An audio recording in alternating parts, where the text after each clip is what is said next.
kita akan membahas terkait pengolahan data menggunakan PLS.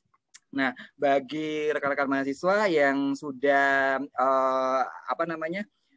sudah ada data PLS-nya bisa langsung dibuka, tapi kalau belum bisa melihat dulu dari apa yang saya coba sampaikan. Oke, ini saya coba share screen untuk pengolahan datanya. Oke.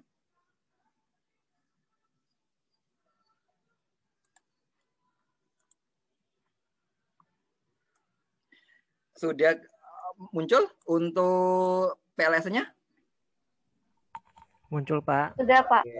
Nah, jadi buat rekan-rekan mahasiswa, ini kondisinya adalah kalau seandainya memang belum ada data software Smart PLS, bisa download aja gratis, dan ini memang kalau yang gratis ini kondisinya durasinya 30 hari, tapi kalau pengen berbayar bisa membeli di salah satu e-commerce juga. Nah, di mana kalau untuk download sendiri tinggal klik aja Smart PLS, nanti akan diarahkan dari internet langsung bisa di-download dan ngikutin dari alurnya itu sendiri. Nah, ini adalah tampilan dari Smart PLS sendiri. Nah, ini untuk langkah pertama. Sebentar. Ini adalah klik New Project. Oke, nah di sini rekan-rekan bisa menamakan bebas, sambil contoh misalnya skripsi PB 2021. Oke ya. Oke, nah setelah muncul ini skripsi PB 2021 ini bisa diklik 2 kali. Nah, ini kondisinya adalah nanti akan mengambil dari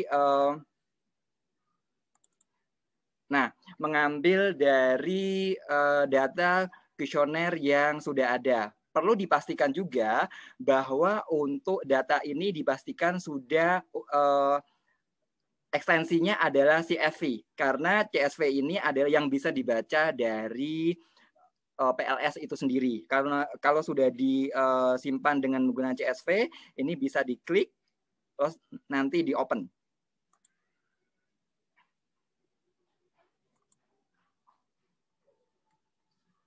Oke ya, nah ini datanya sudah muncul. Kalau udah muncul, tinggal ini yang data ini tinggal diklik 2 kali. Oke, nah ini di sini sudah untuk membuat desainnya di sini. Caranya gimana? Kita tinggal klik aja bagian latent variable. Ini tinggal untuk membuatan modelnya.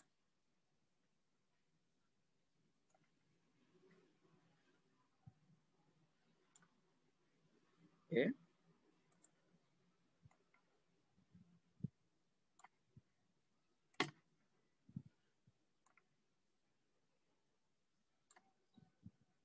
Terus kita bisa, maaf.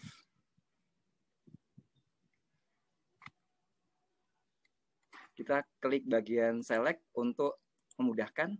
Oke. Kita rename. Misalnya di sini apa tadi ya? Misalnya di sini employee engagement.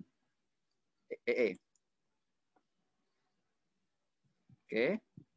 Di sini TM. Di sini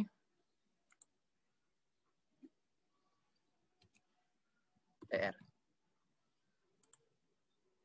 Nah, langkah selanjutnya adalah yang dari sini, indikator ini kita tarik ke bagian model.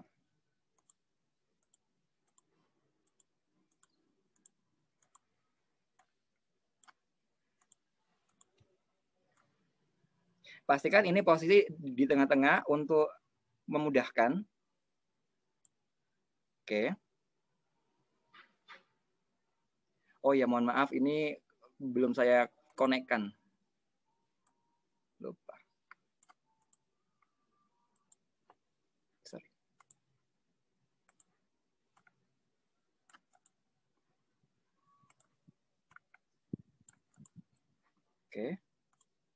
Selanjutnya.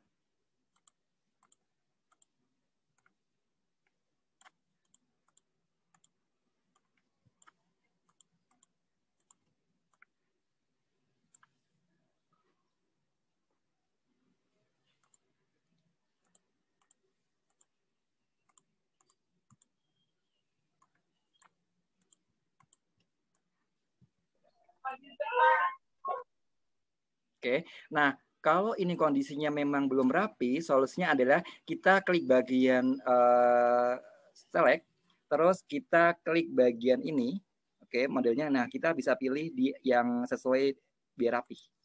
Oke, begitu juga yang ini, klik select. Oke, oke ya, sampai sini ya.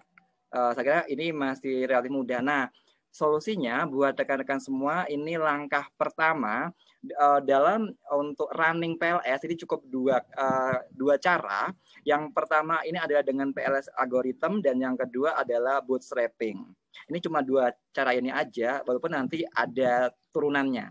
Kita mulai dari yang pertama, ini adalah PLS algorithm. Oke. Nah, setelah ini kita klik Start Calculation.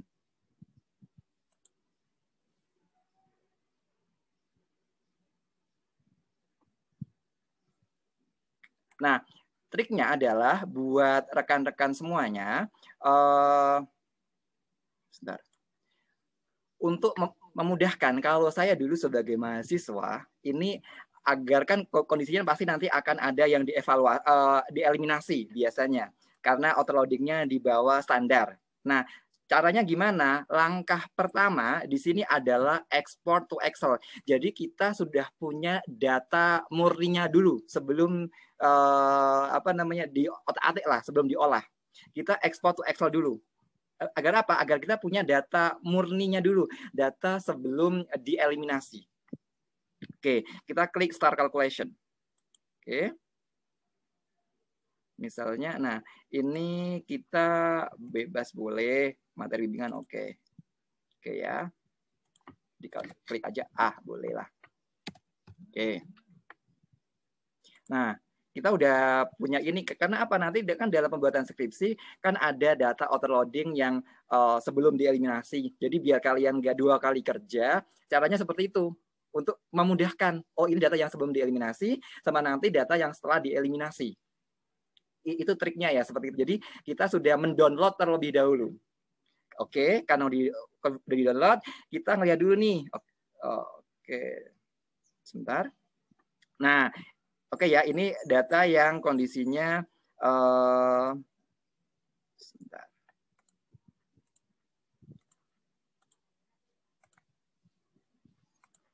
Mana ini? Oke. Nah, kita lihat dari construct reliability dan validity, di mana ini untuk AVE-nya kan masih di bawah 0,5. Artinya kan ini belum sesuai standar. Oke, terus kita melihat dari autoloading, di mana autoloading ini juga masih datanya banyak yang di bawah 0,6. Idealnya itu memang 0,7. 0,6 itu masih diperbolehkan. Nah, jadi buat rekan-rekan mahasiswa, di sini bagaimana caranya? Di sini adalah kita mengeliminasi data-data yang hasilnya ini adalah di bawah 0,6. Nah, untuk mengeliminasinya kita memang perlu menulis, boleh pakai manual atau kita boleh menulis di Word di laptop kalian masing-masing juga boleh. Untuk memudahkan. Sambil contoh, misalnya di sini saya tulis manual saja biar cepat. Di mana untuk variabel employee engagement di sini kan yang di bawah 0,6 di sini ada 1, 2, 3. Ini nggak apa-apa sebenarnya, ini 0,7 ini oke. Di sini adalah EE10, oke, terus EE2, terus EE5. Oke, bagaimana untuk yang employee retention? Di mana di sini yang di bawah 0,6 di sini adalah ER5. Terus apakah boleh kalau seandainya 0,6 itu dieliminasi? Sebenarnya boleh-boleh aja, tapi kalau seandainya di sini kondisinya dikit, ya takutnya kehabisan. Tapi kalau seandainya banyak, mau dieliminasi juga nggak masalah. Saya coba eliminasi di sini yang mendekati di sini ER5 sama ER2 ya, ER2 sama ER5. Oke, bagaimana untuk yang TM? Nah, kalau untuk yang TM di sini adalah TM5. Oke. Terus TM6. Terus TM8. Oke, TM8. Kalau TM2 saya kira oke, karena masih diperbolehkan. Oke ya, karena udah semua kita mengarah ke model yang tadi. Oke. Nah, setelah ini kita eliminasi sesuai dengan apa yang tadi kita sudah tulis. Yang pertama ini adalah EE10. EE10 mana? EE10 itu oke. Kita klik sini, terus kita delete. Oke ya. Kita delete. Nah, karena kalau kita tidak menulis, nanti kondisinya bingung karena datanya akan terhapus semuanya. Oke, terus EE2, delete. Oke, terus EE5. Oke ya. Setelah itu ER2 sama ER5. Oke, sebentar. ER2 terus ER5. Oke. Setelah itu TM5, TM6, 8. TM5,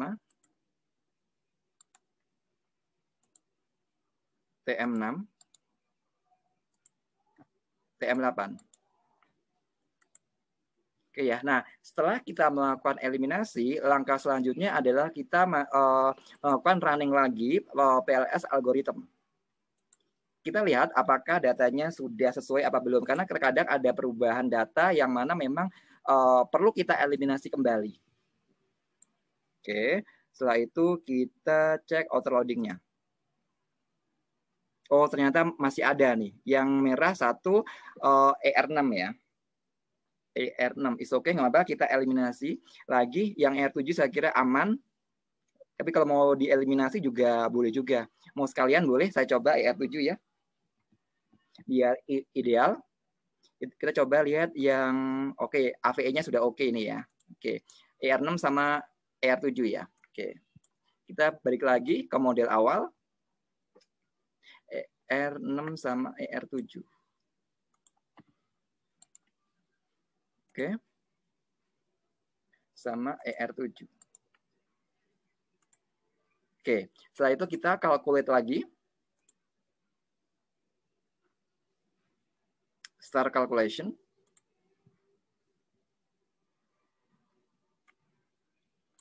Oke, cek AVE-nya sudah oke ya. AVE-nya ini sudah, jadi untuk reliabilitas sudah oke, alfanya sudah oke. Terus untuk overloading-nya udah oke semuanya. Oke ya. Kita lihat R-square juga di sini oke. Sudah lebih dari 0,2 artinya kuat di sini ya. Oke. Nah, setelah ini udah sesuai semuanya, kita download lagi nih export to Excel untuk membandingkan. Nah, nanti kan kalian juga menulis kembali deskripsi. Oke ya. Jadi untuk data yang sebelum dieliminasi sama data yang setelah dieliminasi. Oke, kita save lagi, start calculation. Oke, karena tadi namanya sekarang B. Oke, biar enak urutannya.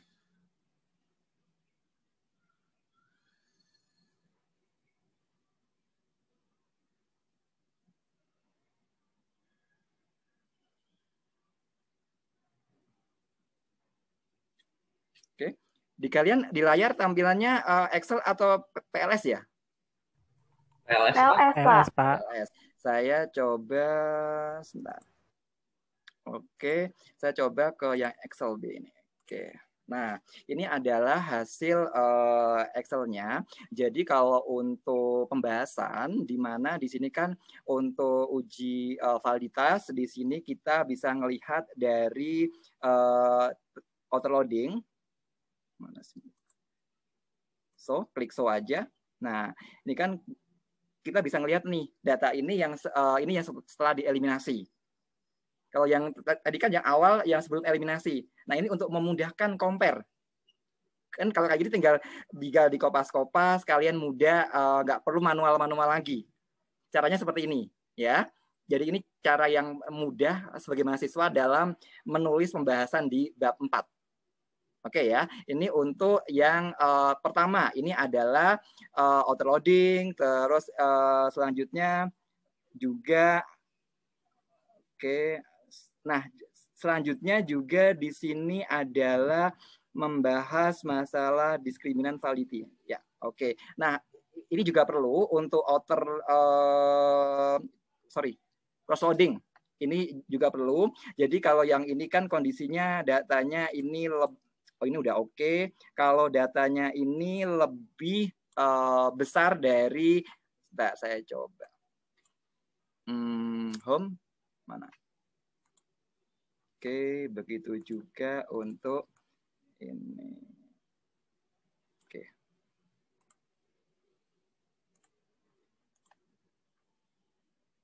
TM. Nah, data ini lebih, yang merah-merah ini kan datanya lebih besar dari 11 dari konstruk dari R maupun dari TM itu sendiri. Oke ya. Jadi untuk sebentar.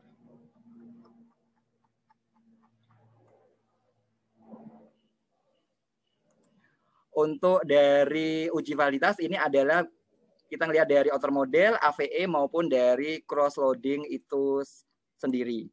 Oke, kita balik lagi.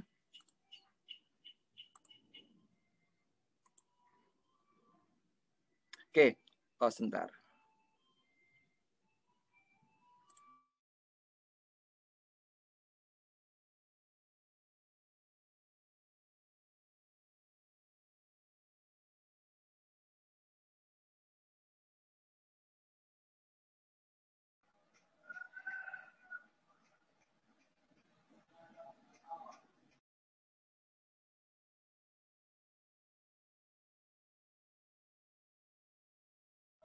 Oke, setelah kita sudah langkah yang pertama ini sudah valid dan sudah reliable, maka langkah selanjutnya adalah melakukan bootstrapping.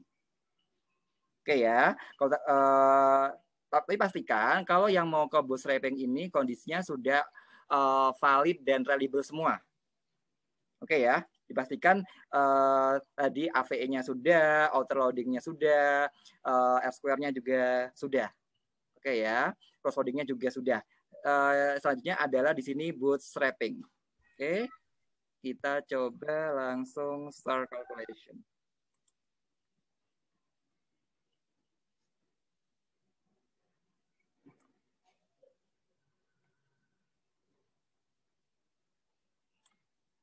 Nah, dalam bootstrapping ini kan kondisinya memang kalau untuk PLS yang terbaru terupdate ini bisa memberikan langsung jawaban apakah ini signifikan atau tidak.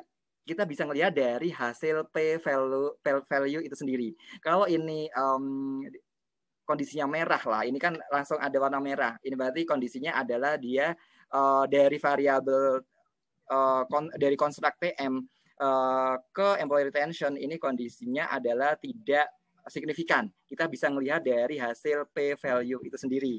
Nah, ini untuk yang pengaruh langsung. Ya, pengaruh langsung kan ini ada 3.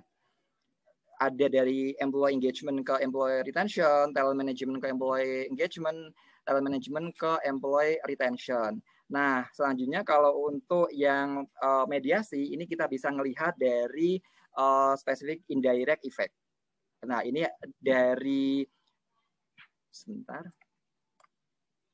Oke, dari talent management ke employee retention yang dimediasi oleh employee engagement. Di sini hasilnya berpengaruh. Nah, biar memudahkan seperti langkah awal yang tadi, rekan-rekan juga klik aja export to Excel. Ini sangat memudahkan sekali, jadi nggak perlu ngetik-ngetik manual lagi. Jadi kita tinggal karena dalam bootstrapping ya kita hanya ngelihat ini aja, hanya ngelihat path coefficient maupun dari specific indirect effect. Saya kira cukup simpel ya, kalau PLS itu sendiri tinggal kalian menguraikannya sendiri. Oke, saya coba download dulu untuk export to Excel-nya. Oke ya, ini coba C. Oke.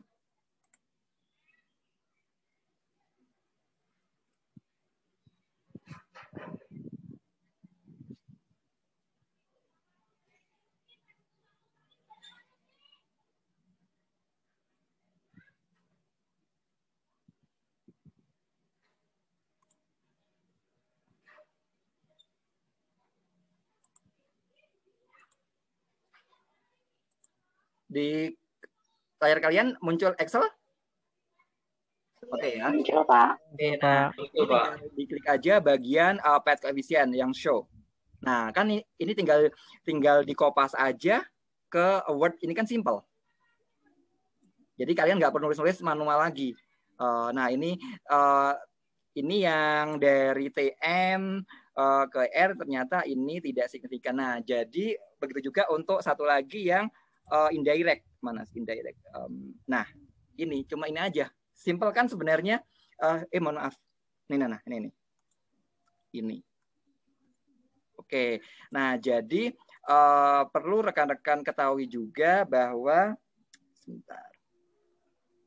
Saya coba masuk ke PPT biar enak. Nah,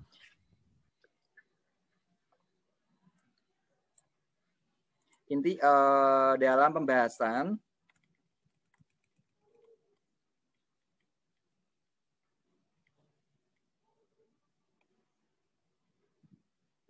nah, ini kan yang dibahas adalah analisis data penelitian. Ini adalah uji validitas dari outer model, AVE, course loading, terus uji reliabilitas dari alpha, terus reliability, terus uji kelayakan model dengan R-square, dan structural model test, ini path coefficient, dan specific indirect effect.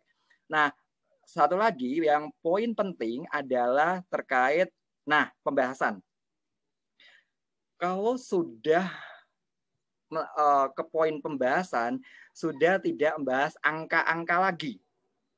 Oke ya. Jadi kalau angka itu tadi yang di hasil sama pembahasan beda. Kalau hasil berarti memang membahas angkanya. Oke ya. Tapi kalau pembahasan berarti hasil dari pembahasan penelitian ini, apakah hasilnya berpengaruh signifikan atau tidak? Oke, terus ini di-compare dengan hasil penelitian sebelumnya. Nah, terus selanjutnya juga implikasi dari hasil penelitian ini terhadap perusahaan atau objek penelitian itu apa?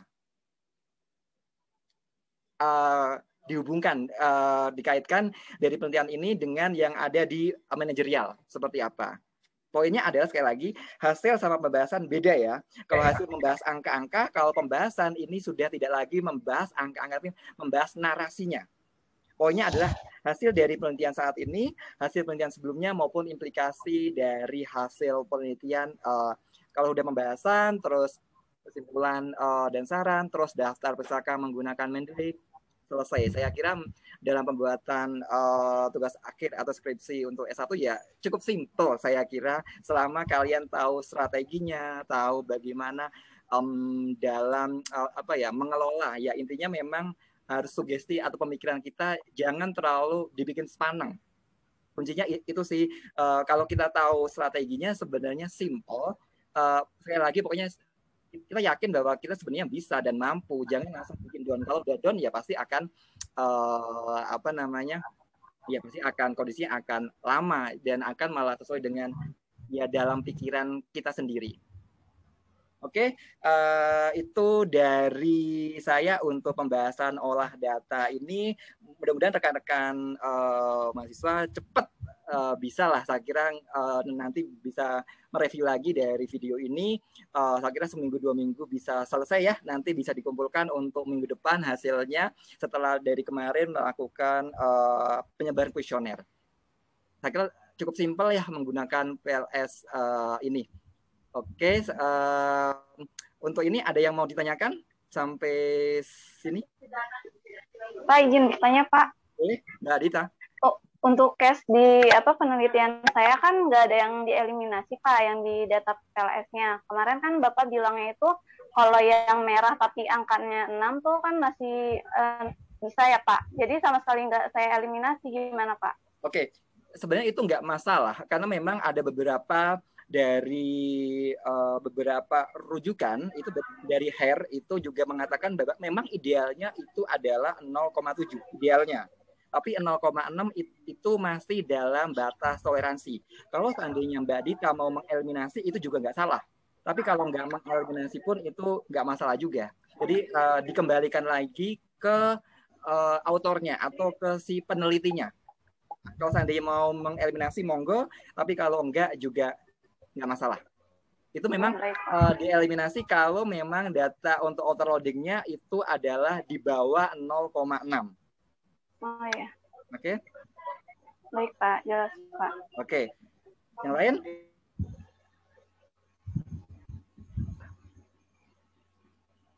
Ya, karena tidak ada pertanyaan, saya kira cukup simple untuk ini. Mungkin nanti tinggal dilihat-lihat lagi untuk hasilnya lagi. Kalau seandainya memang ada pertanyaan, silakan bisa didiskusikan kembali via grup maupun via email agar cepat dalam proses pengolahan datanya. Saya tunggu untuk hasilnya minggu depan ya bisa dikumpulkan. Saya kira sampai di sini untuk sesi dalam pengolahan data minggu ini. Oke, saya akhiri sampai di sini. Selamat siang semuanya. Siang, Pak. Siang, Pak. Selamat siang, Pak. Terima kasih. Terima kasih.